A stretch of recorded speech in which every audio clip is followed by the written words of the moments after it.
This is Baseball and Welcome to Padre Recap number 18. We have had an outstanding week with new players arriving and certain players getting DFA. Hey! And those players are Martin Maldonado and Quentin Brooks, who finished their Padres careers by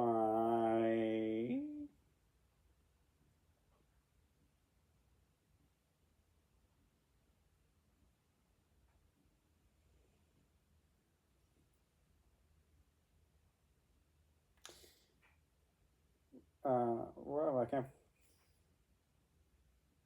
Hold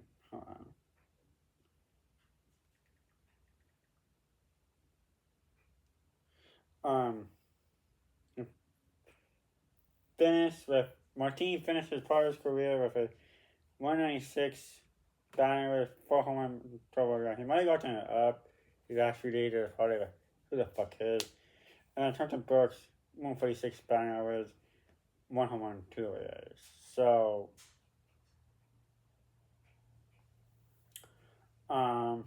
let's crack open a B94 and again each recap each segment Drinson. Why I knocked this bill on myself?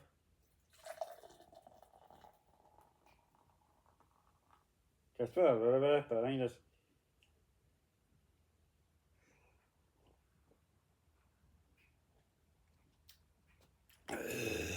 let's go ahead and jump into the recap.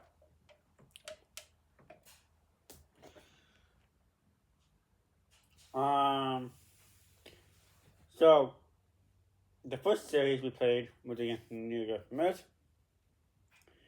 and I had one of the Padres to win a series as the Mets are currently in a playoff position, or was before the season began.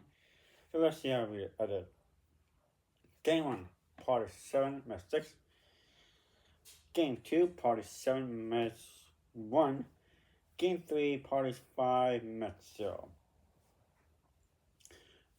It was mostly an overall a good series, even though it's up the series, it's up the Mets, mainly because they struggled. I see a lot of 5-1s and didn't escape the 5th inning in game 1. But offense, K came back and scored 6 in a bonus 5th inning, but then so it blew the game. Home run to the Mets now, and I heard her. But we walked off in the 9th. Game 2 was much better. Offense was good. Pitching was good. And Burger was really good. Sad to see him go, but he got us a really good catcher. But yeah, we needed that upgrade to being a catcher because catching was haters off. Like, yes, catchers are not known for the bats, but all I want a catcher to do is hit like a 230, play good defense. And in game 3, our offense was good and Dollars looked like himself again. I wasn't worried about Dollars because I wasn't worried because he didn't have spring training, and didn't really have any rehab thoughts. Okay, and he tended to work out the rustiness if you haven't pitched in a while and rehab thoughts before coming back to the big leagues.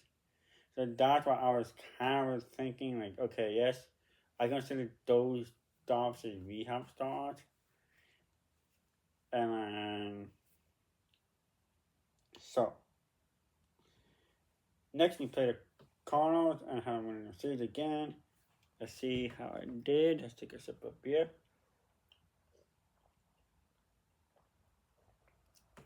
And sports tomorrow while we talk over the series. Um, Game 1, Padres 4, Cardinals 1. Game 2, Cardinals 8, Padres 5. And before Game 3, Randy Vasquez was often down El Paso, and next to Cortez was active on 60-day IL. Game 3, Padres 7, Cardinals 3.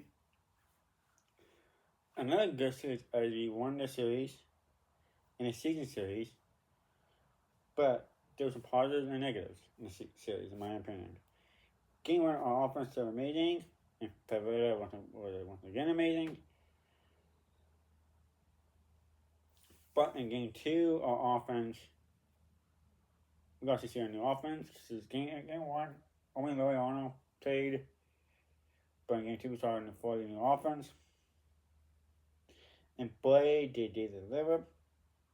As the new guys drove in, figured out 5-1s. But Vasquez struggled as he allowed 5-1s. And I'm actually allowed 2-1s. But I saw Vasquez got sent down to El Paso. But the reason, we were up 4-0 and Vasquez collapsed. And I think it was a small move, and Vasquez was the only pitcher that had options. And he made more major league starts this year than he did last year and a year before. So I could see I could see him taking a break and then just having for we'll see. And he was a huge help to the Pistons stuff. He gave us 22 starts, I believe. Kept us mostly in games here and there, but he did his job. But now, hopefully, next week or in 2 weeks, we have King coming back, and we can offer down Sears, and so yeah.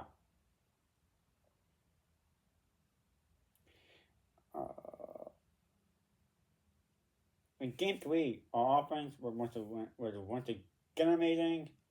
And Steve was okay. Yes, he did pitch 5 shutout innings, but we need him to go deeper into the games because he's holding up bullpen. Once again, the new guys were amazing. Fermin had 2 hits. Leon had a home run. And a home run got his first part of a hit. But more on Storger today. But we still want Storger have to come out and rescue him. But hey, I wanted to win. And we did what I wanted to do, which is to go 2-1. Sip of beer.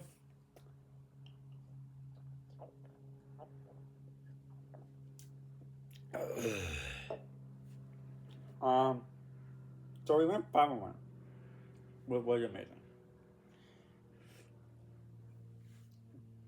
Let's see how it helped us, in our standings, in our playoff picture.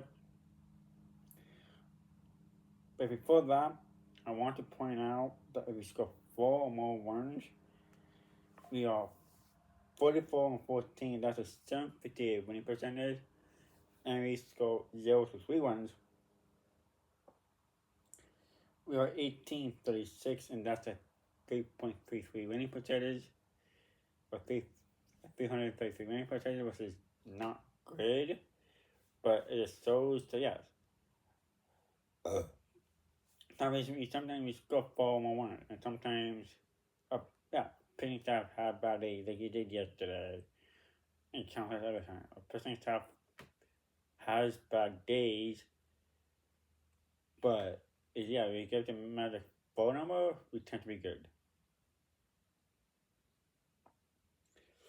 So let's take a look at our standings and our playoff picture. And then after we go through that, I'll go over to the season records of teams that are ahead of us. and the team that are behind us.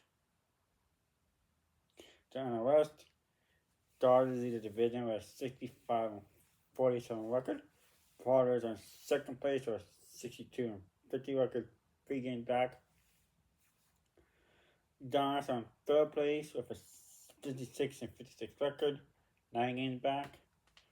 The D-backs on fourth place with a 53-59 record, 12 games back. And the Rockies on fifth place with 30-81 record, 34.5 back. And our playoff picture, the Brewers host have the number 1 seed with a 67-44 record. The Dodgers have the number 2 seed with a 65-47 record. Phillies have the 3 seed with a 63-48 record. The Cubs have a 4 seed first wild card with a 65-46 record. And the Mets are a first seed second wild card, 2.5 back at the first wild card, 1 up from the last wild card spot. And the Padres are 62-50 had a 6th seed last wild card, 1 back at the second wild card, and 4 up the last wild card spot. Here is a season record against teams who are ahead of us.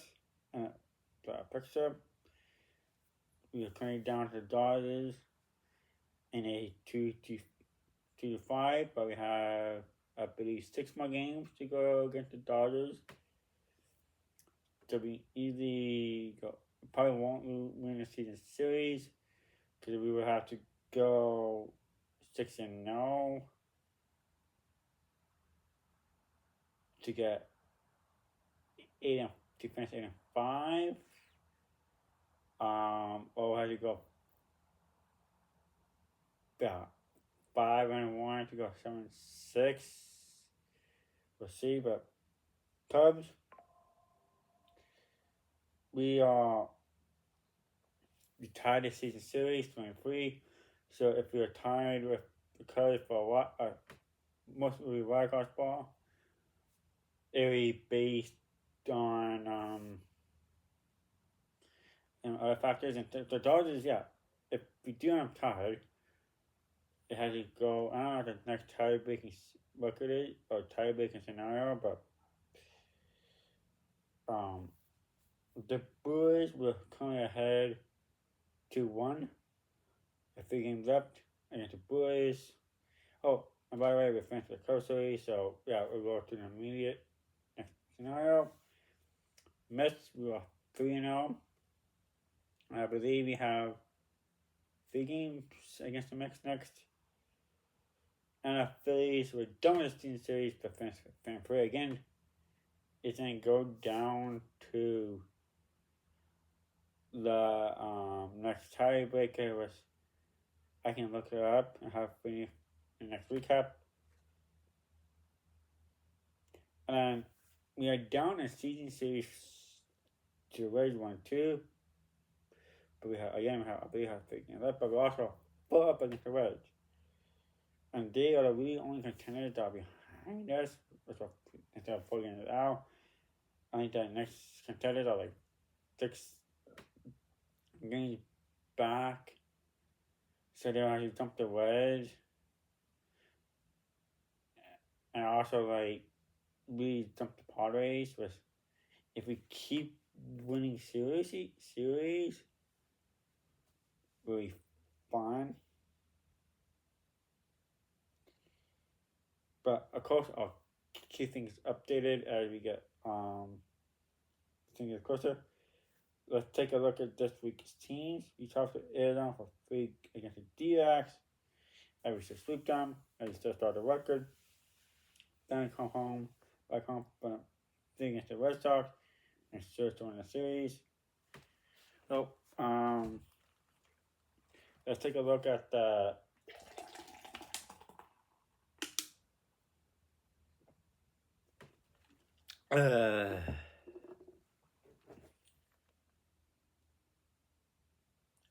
team leaders and the DFA list.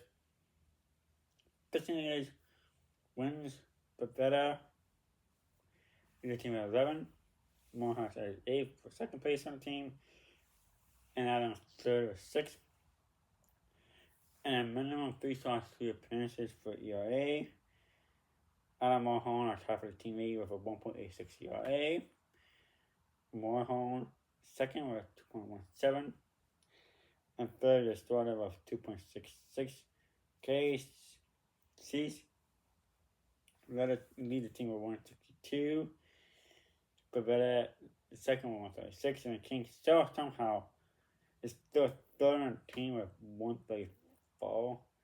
It just shows you how bad or how interesting that Padre Recap pitching is in. Save Shores leads the team with 32. A starter with 3. Second team. And then Marham has 2. Hitting leaders home runs. Masala leads the team with 20. Tatis second with 17. She's still on the team with 15. RBIs. Masala leads the team with 72. She's second with 54. ML is still on the team with 47. Minimum 10 at bat for batting average. Johnson leads the team with 333. Masala at 299. And RR 298. The player on the DFA list is Yuki Matsui.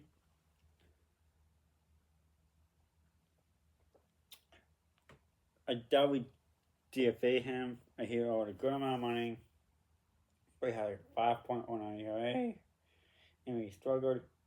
I was going to talk something else about the trade deadline, but I talked other stuff that was on my script. I forgot what I was going to talk about the trade deadline, but the video is already long enough. Also, the recap will be on next Monday. I'll be coming back on tournament next Sunday. I plan to watch most of the games because I'll be playing a tournament for the first time in a year and 6 months. Till next time, go pause. And remember, FTD, fuck the Dodgers. Bye.